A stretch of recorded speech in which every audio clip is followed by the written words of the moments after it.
कहते हैं प्यार किसी से भी और कभी भी हो सकता है।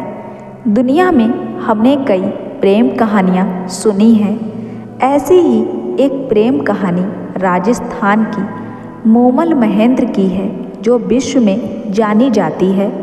वैसे तो दुनिया में कई कहानियाँ जैसे ढोला मारू, हीर रांझा, सोनी महवाल, बाजीराव और मस्तानी आदि की कहानियाँ काफ़ी प्रमुख हैं, लेकिन एक कहानी थोड़ी सी अलग है। इस कहानी में जहाँ मोमल बहुत सुंदर थी, वहीं महेंद्र साहसी थे। मोमल महेंद्र की प्रेम कहानी बहुत सालों पुरानी है। चलिए मैं आपको सुनाती हूँ क्या है मोमल और महेंद्र की प्रेम कहानी। दोस्तों, कहानी को शुरू करने से पहले मेरे चैनल को सब्सक्राइब जरूर कर लेना, साथ ही बेल आइकन को प्रेस करके ऑल पे क्लिक कर देना, जो ऐसी ही खूबसूरत कहानी आपको सबसे पहले मिल जाए। और वीडियो को लाइक शेयर जरूर कर देना। मोमल राजस्थान के जैसलमेर के लौद्रवा की रहने वाली थी। वही महेंद्र अमरकोट यानी पाकिस्तान के रहने वाले थे। लौद्रवा जैसलमेर के पास बहने वाली काक नदी के पास बसा हुआ है और यहीं राजकुमारी मोमल का महल भी था, जिसे इंकत भिया महल के नाम से जाना जाता है। मोमल महल के मेड़ी पर रहती थी। राजस्थान में छत पर बने कमरों को मेड़ी कहा जाता है। कहते हैं कि इस महल के ऊपर जाने के लिए कई खुफिया रास्ते थे और यह महल एक रहस्यमयी जगह थी। इस महल में अजगर, शेर, सांप जैसे डरावने जानवर रहते थे, जिन्हें देख हर कोई डर जाता था और लोग इस महल में जाने से डरते थे। कहते हैं कि मोमल राजकुमारी ने सभा में यह ऐलान किया था कि जो राजा इन सभी डरावने जानवरों से लड़कर मुझ तक पहुँचेगा, मैं उसी के साथ शादी करूँगी। वहीं राजकुमारी मोमल इतनी खूबसूरत थी कि उनकी खूबसूरती के चर्चे गुजरात, मारवाड़, ईरान, इराक और सिंध तक फैले हुए थे। कहा जाता है कई राजा यहाँ मोमल से मिलने आए, लेकिन कोई भी राजकुमारी तक पहुँच नहीं पाता। वहीं अगर पहुँच जाता भी तो फिर वह राजकुमारी के सवालों के जवाब नहीं दे पाता था। एक दिन गुजरात का हमीर जडेजा अपनी ससुराल अमरकोट सिंध आया हुआ था। उसका विवाह अमरकोट के राणा बीसल दे सोडा की पुत्री से हुआ था। राणा बीसल दे का पुत्र महेंद्र व हमीर हम उम्र थे, इसलिए दोनों में खूब जमती थी। साथ खेलते, खाते पीते, शिकार करते और मौज करते। एक दिन दोनों शिकार करते समय एक हिरण का पीछा करते करते दूर लौद्रवा राज्य की काक नदी के पास आ पहुँचे। उनका शिकार हिरण अपनी जान बचाने काक नदी में कूद गया। दोनों ने यह सोच की बेचारे हिरण ने जल में जल शरण ली है, अब उसे क्या मारना।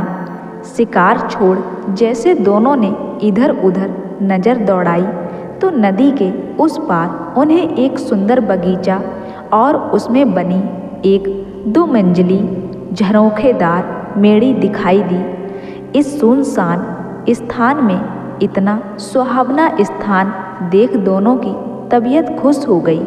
अपने घोड़े नदी में उतार दोनों ने नदी पार कर बगीचे में प्रवेश किया।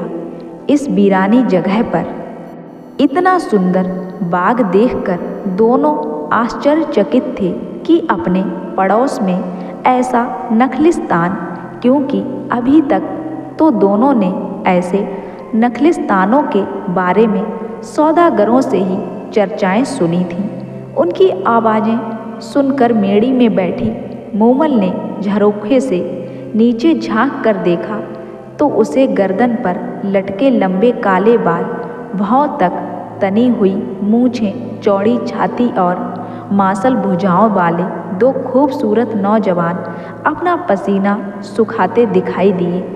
मूमल ने तुरंत अपनी दासी को बुलाकर कहा, नीचे जाकर नौकरों से कह दो इन सरदारों के घोड़े पकड़ें और इनके रहने खाने का इंतजाम करें। दोनों किसी अच्छे राजपूत घर के लगते हैं, शायद रास्ता भूल गए हैं, इनकी अच्छी खातिरदारी करो। मूमल के आदेश से नौकरों ने दोनों के आराम के लिए व्यवस्था की, उन्हें भोजन कराया। तभी मूमल की एक सहेली ने आकर दोनों का परिचय पूछा। हमीर ने अपना और महेंद्र का परिचय दिया और पूछा कि तुम किसकी सहेली हो? ये सुंदर बाग और झरोखेदार मेड़ी किसकी है और हम किस सुलक्षणी के मेहमान हैं? मूमल की सहेली कहने लगी, क्या आपने मूमल का नाम नहीं सुना? उसकी चर्चा नहीं सुनी? मूमल जो जग प्यारी मूमल के नाम से पूरे मारवाड़ जैसलमेर देश से प्रख्यात है, जिसके रूप से यह सारा प्रदेश महक रहा है, जिसके गुणों का बखान यह काक नदी कल कल कर गा रही है। यह झरोखेदार मेड़ी और सुंदर बाग उसी मूमल का है जो अपनी सहेलियों के साथ यहाँ अकेली ही रहती है। यह कहकर सहेली चली गई। तभी भोजन का जूठा थाल उठाने आया नाई बताने लगा, सरदारों, आप मूमल के बारे में क्या पूछते हो? उसके रूप और गुणों का तो कोई पार ही नहीं। वह शीशे में अपना रूप देखती है तो शीशा टूट जाता है, श्रृंगार कर बाग में आती है, चांद शर्माकर बादलों में छिप जाता है।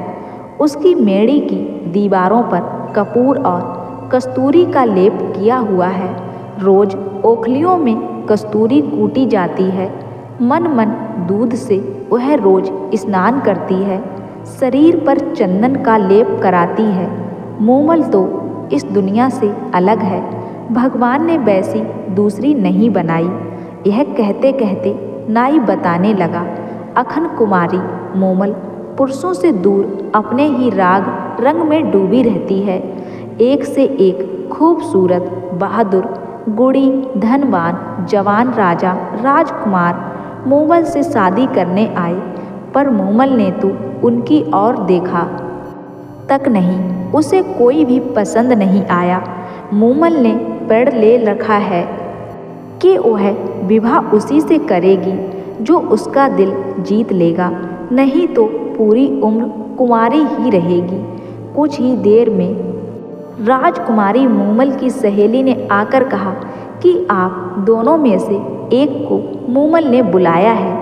हमीर ने अपने साले महेंद्र को जाने के लिए कहा, पर महेंद्र ने हमीर से कहा, पहले आप हमीर को मेड़ी के पास छोड़कर सहेली ने कहा, आप भीतर पधारें, मूमल आपका इंतजार कर रही है। हमीर जैसे ही आगे चौक में पहुंचा तो देखा आगे उसका रास्ता रोके एक शेर बैठा है और दूसरी ओर देखा तो उसे एक अजगर रास्ते पर बैठा दिखाई दिया। हमीर ने सोचा मूमल कोई डायन है और नखलिस्तान रचकर पुरुषों को अपने जाल में फंसाकर मार देती होगी। वह तुरंत उल्टे पांव वापस हो चुका और चौक से निकल आया। हमीर और महेंद्र आपसे बात करते तब तक मूमल की सहेली आ गई और महेंद्र से कहने लगी, आप आइए, मूमल आपका इंतजार कर रही है। महेंद्र ने अपना अंगरखा पहन हाथ से भाला ले सहेली के पीछे पीछे चलना शुरू कर दिया। सहेली ने उसे भी हमीर की तरह चौक में छोड़ दिया। महेंद्र को भी चौक में रास्ता रोके शेर बैठा नजर आया। उसने तुरंत अपना भाला लिया और शेर पर पूरे वेग से प्रहार कर दिया। शेर जमीन पर लुढ़क गया और उसकी चमड़ी में भरा भूसा बाहर निकल आया। महेंद्र यह देख मन ही मन मुस्कराया कि मूमल उसकी परीक्षा ले रही है। तभी उसे आगे अजगर बैठा दिखाई दिया। महेंद्र ने भूसे से भरे उस अजगर के भी अपनी तलवार के प्रहार से टुकड़े टुकड़े कर दिए। अगले चौक में महेंद्र को पानी भरा नजर आया। महेंद्र ने पानी की गहराई नापने के लिए जैसे पानी में भाला डाला तो ठक की आवाज़ आई। महेंद्र समझ गया कि जिसे वह पानी समझ रहा है वह कांच का फर्श है। कांच का फर्श पार कर सीढ़ियाँ चढ़कर महेंद्र मूमल की मेड़ी में प्रवेश हुआ। आगे मूमल खड़ी थी, जिसे देखते ही महेंद्र ठिठक गया। मूमल ऐसे लग रही थी जैसे काले बादलों में बिजली चमकी हो। एड़ी तक लंबे काले बाल, मानो काली नागिन सिर से जमीन पर लौट रही हो। चप्पे की डाल जैसी कलियां, बड़ी बड़ी सुंदर आंखें ऐसे लग रही थीं जैसे मद भरे प्याले हों। तपे हुए कुंदन जैसा बदन का रंग बच्च जैसे किसी सांचे में ढाले गए हों। पेट जैसे पीपल का पत्ता अंग अंग जैसे उफर रहा हो। राजकुमारी मूमल का यह रूप देखकर महेंद्र के मुंह से अनायास ही निकल पड़ा, ना किसी मंदिर में ऐसी मूर्ति होगी और ना किसी राजा के रणवास में ऐसा रूप होगा। महेंद्र तो मूमल को ठगा सा देखता ही रहा। उसकी नजरें मूमल के चेहरे को एकटक देखते जा रही थी। दूसरी ओर मूमल मन में कह रही थी, क्या तेज है इस नौजवान के चेहरे पर, और नैन तो नैन क्या खंजर है। दोनों की नजरें आपस में ऐसे गड़ी कि हटने का नाम ही नहीं ले रही थी। आखिर मूमल ने नजरें नीची कर महेंद्र का स्वागत किया। दोनों ने खूब बातें की। बातों ही बातों में दोनों एक दूसरे को कब दिल दे बैठे पता ही नहीं चला, और ना ही पता चला कि कब रात खत्म हो गई और कब सुबह का सूरज निकल आया। उधर हमीर को महेंद्र के साथ कोई अनहोनी न हो जाए, यह सोचकर नींद ही नहीं आई। सुबह होते ही उसने नाई के साथ संदेशा भेज महेंद्र को बुलवाया और चलने को कहा।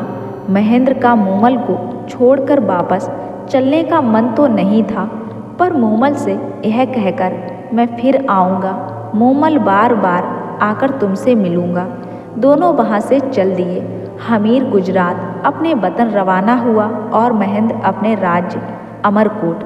मूमल से वापस आकर मिलने का वायदा कर महेंद्र अमरकोट के लिए रवाना तो हो गया, पर पूरे रास्ते उसे मूमल के अलावा कुछ और दिखाई ही नहीं दे रहा था।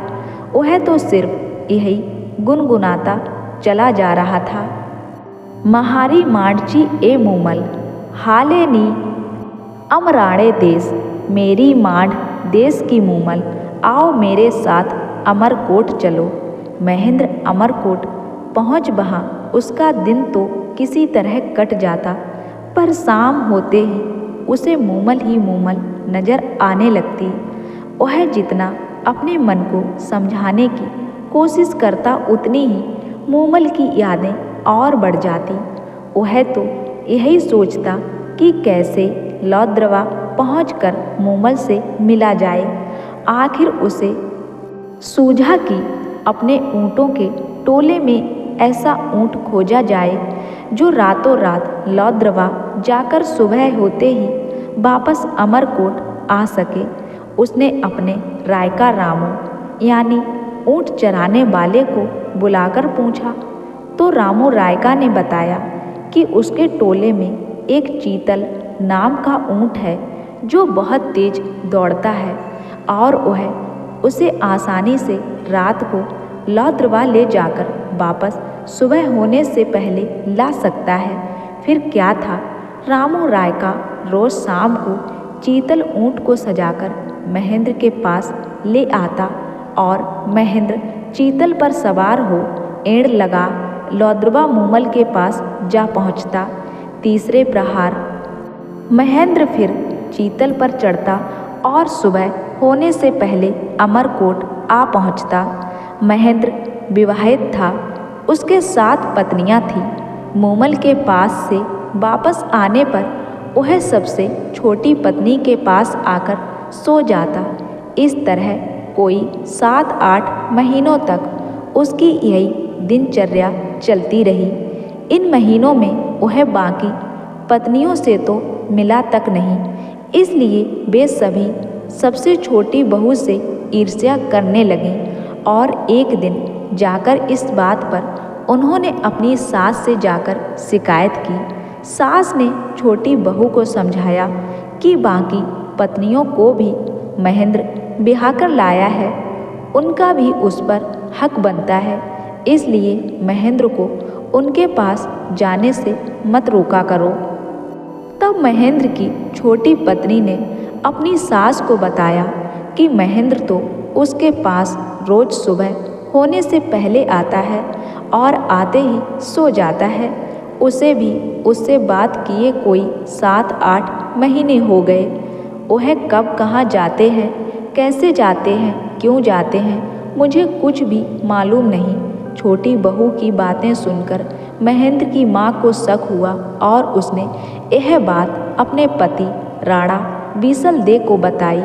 चतुर बीसलदेव ने छोटी बहू से पूछा कि जब महेंद्र आता है तो उसमें क्या कुछ खास नज़र आता है।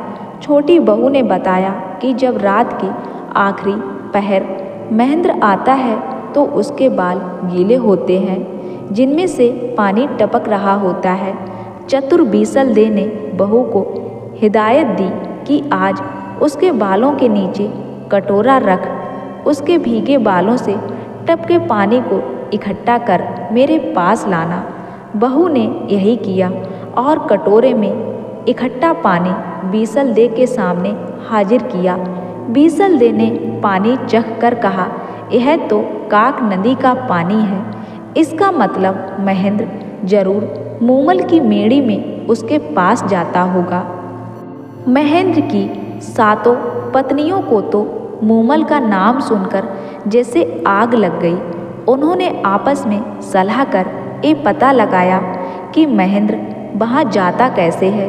जब उन्हें पता चला कि महेंद्र चीतल नाम के ऊँट पर सवार होकर मूमल के पास जाता है तो दूसरे दिन उन्होंने चीतल ऊँट के पैर तुड़वा दिए ताकि उसके बिना महेंद्र मूमल के पास न जाने पाए। रात होते ही जब रामू राय का चीतल लेकर नहीं आया तो महेंद्र उसके घर गया। वहाँ उसे पता चला कि चीतल के तो उसकी पत्नियों ने पैर तुड़वा दिए हैं। तब उसने रामू से चीतल जैसा दूसरा ऊँट मांगा। रामू ने कहा उसके टोले में एक तेज दौड़ने वाली छोटी ऊँटनी है, तो सही पर कम उम्र होने के चलते वह चीतल जैसी सुलझी हुई और अनुभवी नहीं है। आप उसे ले जाएं, पर ध्यान रहे उसके आगे चाबुक ऊंचा ना करें। चाबुक ऊंचा करते ही वह चमक जाती है और जिधर उसका मुंह होता उधर ही दौड़ना शुरू कर देती है। तब उसे रोकना बहुत मुश्किल है। महेंद्र टोरडी पर सवार होकर लौद्रबा के लिए रवाना होने लगा, पर मूमल से मिलने की बेचैनी के चलते वह भूल गया कि चाबुक ऊंचा नहीं करना है। और चाबुक ऊंचा करते ही टोरडी ने एंड लगाई और सरपट भागने लगी। अंधेरी रात में महेंद्र को रास्ता भी नहीं पता चला कि वह कहाँ पहुँच गया। थोड़ी देर में महेंद्र को एक झोपड़े में दिया जलता नजर आया। वहाँ जाकर उसने उस क्षेत्र के बारे में पूछा तो पता चला कि वह लौद्रबा की जगह बाड़मेर पहुँच चुका है। रास्ता पूछ जब महेंद्र लौद्रबा पहुँचा तब तक रात का तीसरा पहर बीत चुका था। मूमल उसका इंतजार कर सो चुकी थी। उसकी मेड़ी में दिया जल रहा था। उस दिन मूमल की बहन सुमल भी मेड़ी में आई थी। दोनों की बातें करते करते आंख लग गई थी।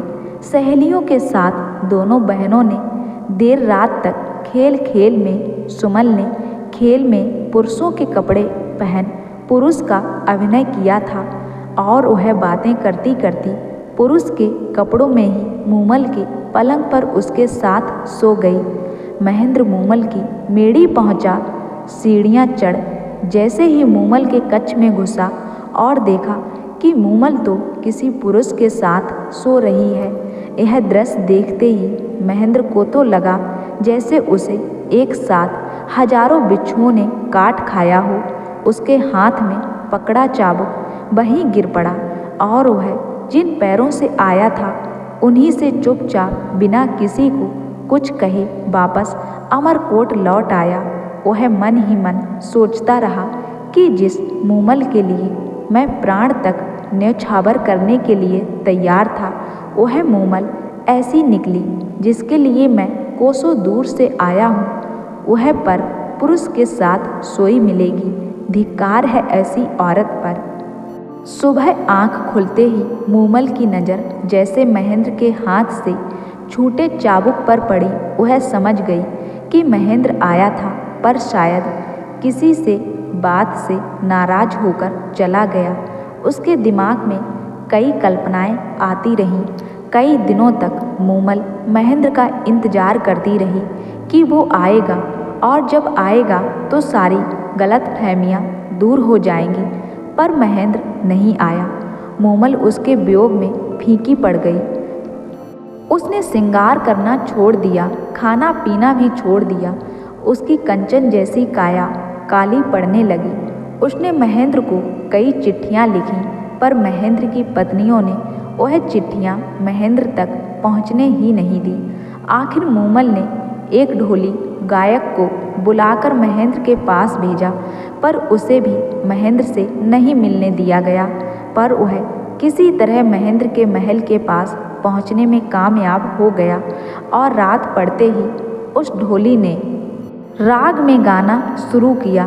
तुम्हारे बिना सोढ़ा राड़, यह धरती धुंधली, तेरी मूमल रानी है उदास। मूमल के बुलावे पर असल प्रियतम महेंद्र अब तो घर आओ। ढोड़ी के द्वारा गाई मांड सुनकर भी महेंद्र का दिल नहीं पसीजा, और उसने ढोली को कहला भेजा कि मूमल से कह देना, ना तो मैं रूप का लोभी हूँ और ना ही वासना का कीड़ा। मैंने अपनी आँखों से उस रात का उसका चरित्र देख लिया। जिसके साथ उसकी घनिष्ठता है उसी के साथ रहे। मेरा अब उससे कोई संबंध नहीं। ढोली द्वारा सारी बात सुनकर मूमल के पैरों तले जमीन ही खिसक गई। अब उसे समझ आया कि महेंद्र क्यों नहीं आया। मूमल ने तो सपने में भी नहीं सोचा था कि उसे ऐसा कलंक लगेगा। उसने तुरंत अमरकोट जाने के लिए रथ तैयार करवाया, ताकि अमरकोट जाकर महेंद्र से मिलकर उसका वहम दूर किया जा सके कि वह कलंकनी नहीं है और उसके सिवाय उसका कोई नहीं।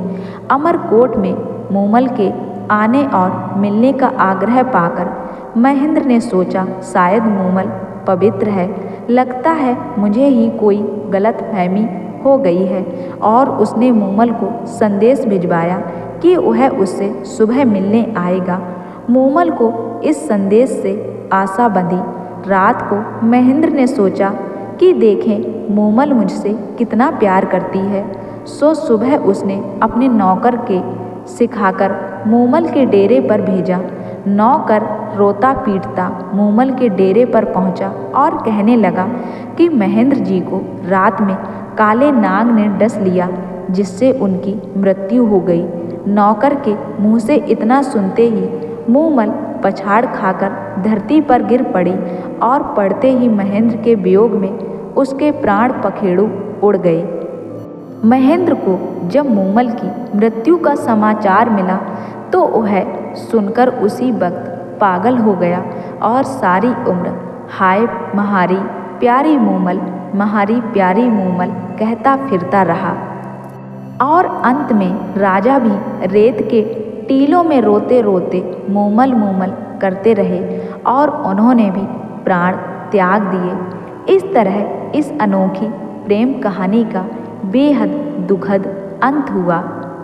लेकिन किसी ने नहीं सोचा था कि मूमल और महेंद्र के मिले बिना इस प्रेम कहानी का इतना बुरा अंत हो जाएगा